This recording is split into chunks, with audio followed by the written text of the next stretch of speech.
Okay, so Christmas in our family is always a little bit crazy because although my core family is quite small, we've got about 30 people for Christmas and all of the family comes to us. It always helps living in Cape Town at that time. And I often get deemed the cook at that season. I love baking, I love cooking.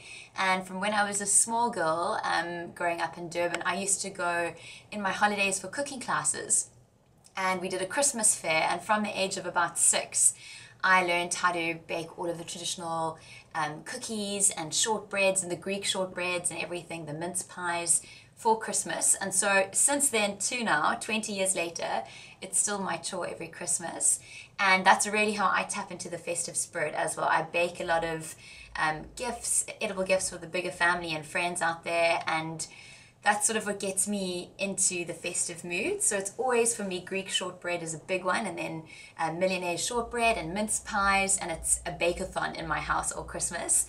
And then for actual Christmas Day, we usually get together for either a lunch or a dinner as a family, outdoor table. And it's very strange. We like the traditional sort of gammon and, turkey and all of the spreads.